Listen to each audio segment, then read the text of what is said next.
Hey guys, and welcome back to another episode of Food School Smarter, Stronger, Leaner podcast on a mission to change the way the world eats. My name is Shurina, and I'm a certified nutritionist, health, nutrition, brain performance coach, and just someone with a lot of passion to help you guys to learn how to use nutrition as a precise tool to feel, look, and do your absolute best.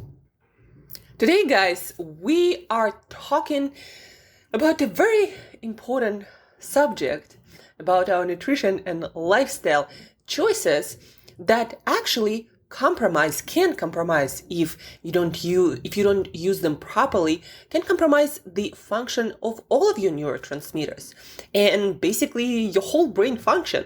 Like, you're not going to have motivation that you so need every week and every Monday and every morning to get after challenging goals. You're not going to have motivation. You're not going to have focus. You're going to be struggling with attention, and no apps or fancy, websites that limit your online time will help you. It's still going to be a struggle. And also, your sleep going to be compromised. You're going to feel anxious and overwhelmed, and more often than not happy. And not because it's a part of your personality or your life sucks, because we all have challenges in our life. That's just a given. Everyone is going through something as long as you are alive. So we all have challenges. So, one might focus on the things that suck in life, and one might focus on things that are actually going really good. And we all have both of this.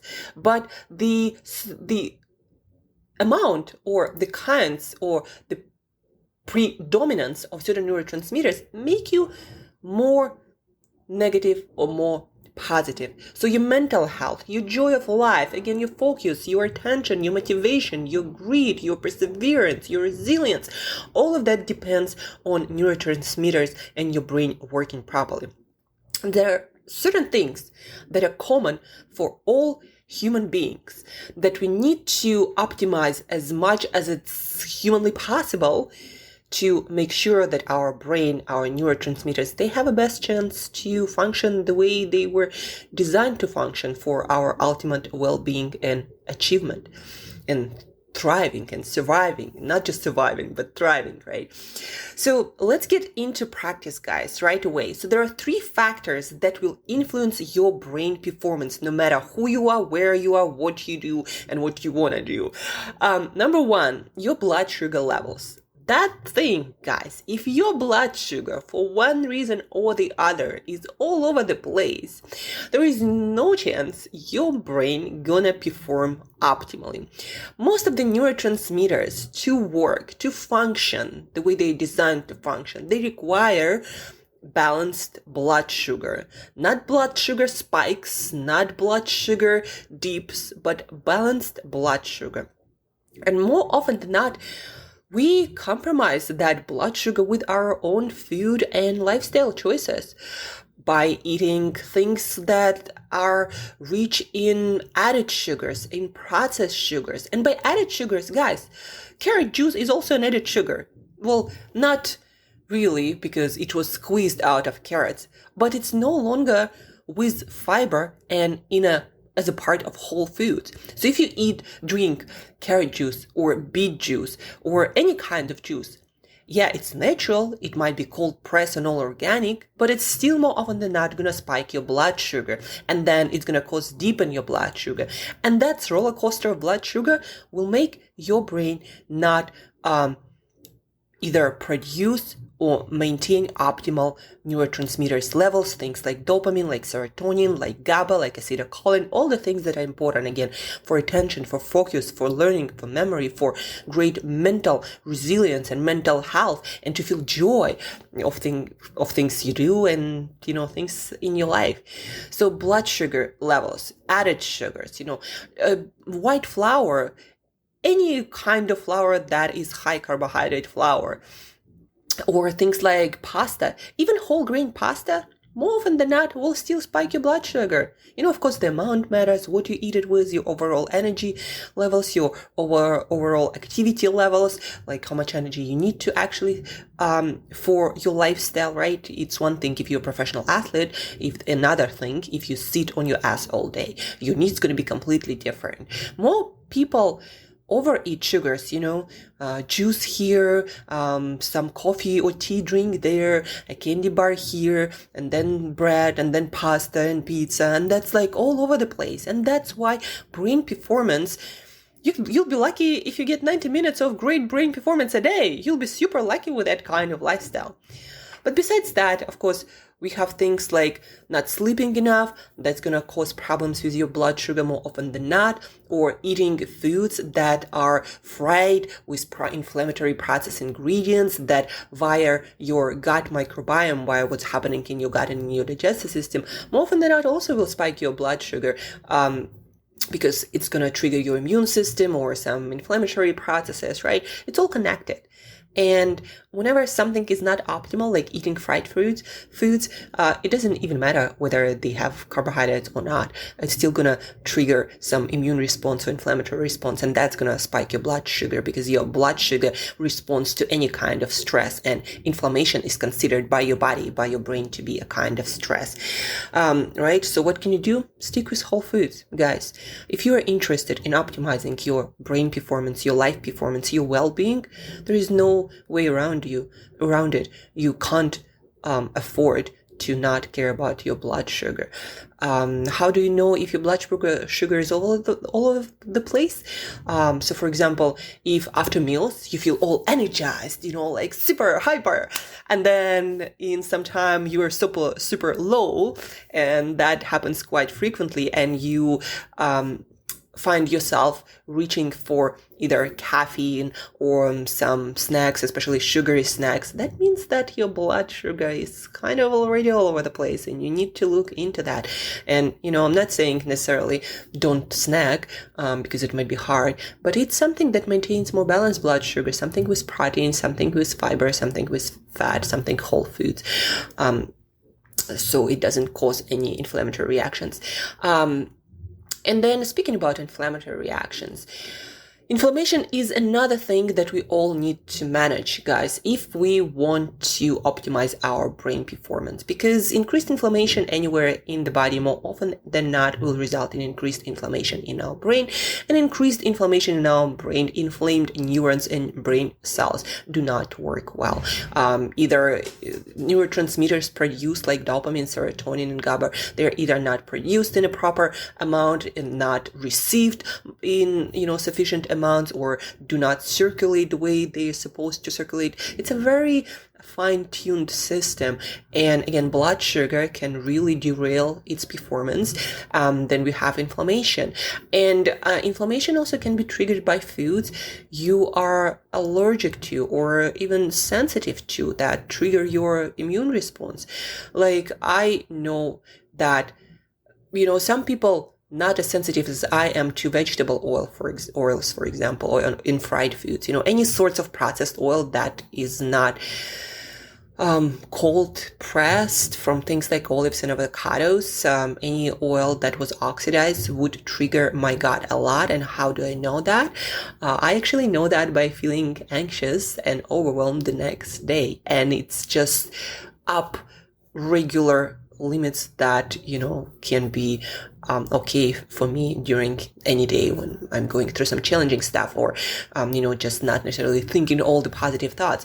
So it's just my stress levels, my anxiety levels, my overwhelm goes way up if I eat anything fried. That's why whenever I see someone eating fried foods, I'm like, yeah, not for me. And I bet for you, it doesn't work long term either. But then foods like, some people are allergic to eggs. Some people are allergic to certain seafood products. Some people are allergic to gluten, because also gluten was modified. A lot of products, a lot of even foods were modified, like soy or wheat specifically for more volume of production. So how do you know if you are allergic? Or dairy products, right? Also might be a trigger item for a lot of people. How do you know if it changes your state? Well, eliminate it for a couple of weeks and see how you feel. Don't change anything else. Just for a couple of weeks, do this experiment so you know for life whether that's a trigger food for you, right? Eliminate it for a couple of weeks, then introduce it back and see how you feel right after meals. If your energy goes down, if you're all of a sudden become a little bit heavier, not as energetic, maybe sleepier, maybe your mood, your anxiety levels, they change in a negative direction. So all of that can tell you that certain foods, for one reason or the other, do not work. Sometimes it's a combination of foods. For me personally, I cannot eat high carbohydrates and high fat and high protein in one meal.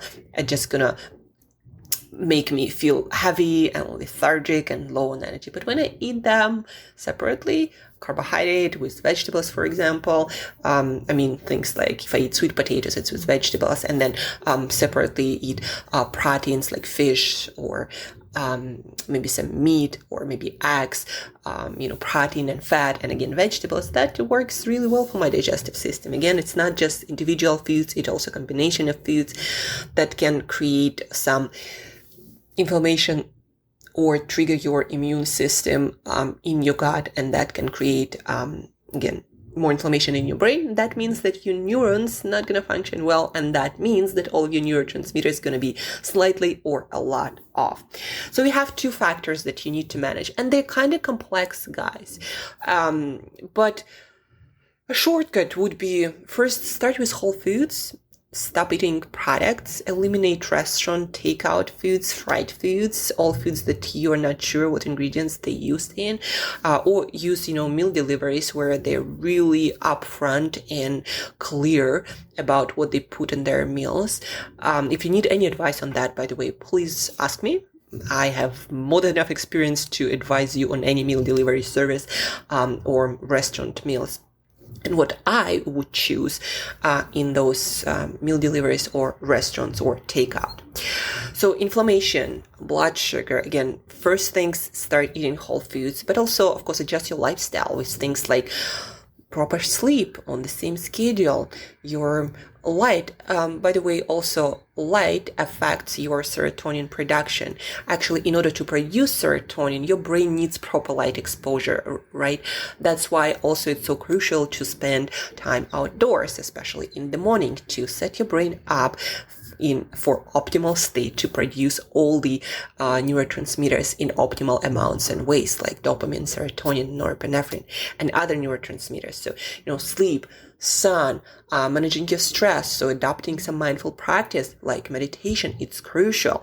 Making sure that you breathe properly, making sure that you don't stress about things that are not important, that are out of your control. And again, breathe, 4x4 breathing really helps with managing stress on a physical and mental level also. And 4x4, it's also used by Navy SEALs. It means you count by 4, you breathe in, you hold 4 counts, you breathe out 4 counts, you hold 4 counts. So kind of like a box with your breathing. Breathe in 4, hold 4, breathe out 4, hold 4. That helps to manage your stress levels and your anxiety levels, and also helps you to respond in a stressful situation in a more aware and in a more aware way, making better decisions instead of being all anxious and all over the place and just responding on autopilot and not really making good decisions. So 4x4 breathing, meditation, cold shower also helps to manage inflammation and neurotransmitters. Exercise, guys. Exercise is one of the best way to manage all of the neurotransmitters, your stress levels.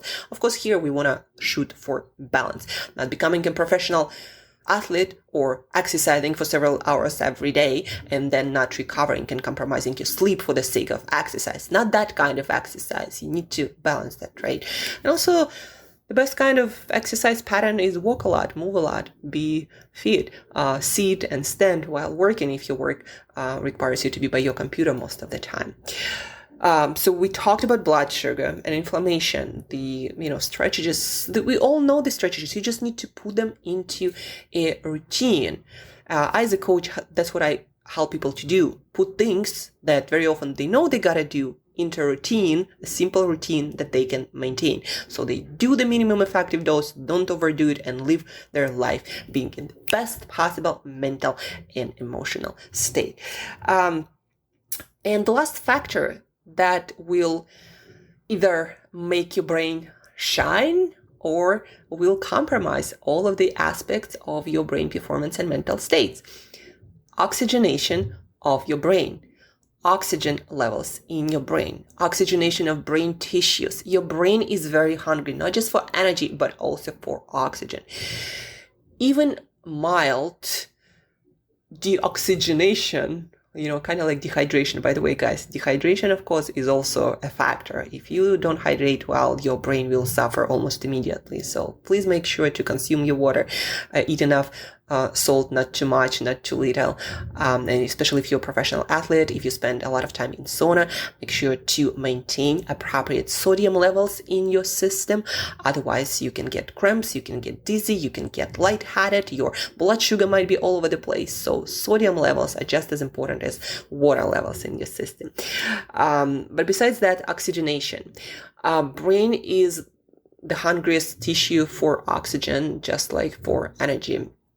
And if you sit for prolonged periods of time and you don't move a lot, your oxygenation levels in your brain really suffer, and your performance, and you might get fatigued and not energized, and you might experience brain fog, and you might have troubles paying attention and learning and memorizing stuff. Oxygen is crucial for brain performance. How you can know if your brain performance might be already compromised because of oxygen levels? Actually, a few things that you can check with yourself even right now. Do your feet and your fingers tend to get cold? You see, we have the least amount of blood circulation in the ends of our limbs, right? So if you're someone whose feet tend to get cold, you need to wear socks very often.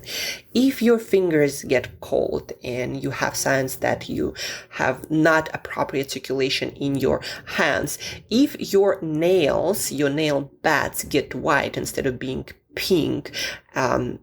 Also, some people say that a lot of white dots can be a factor here.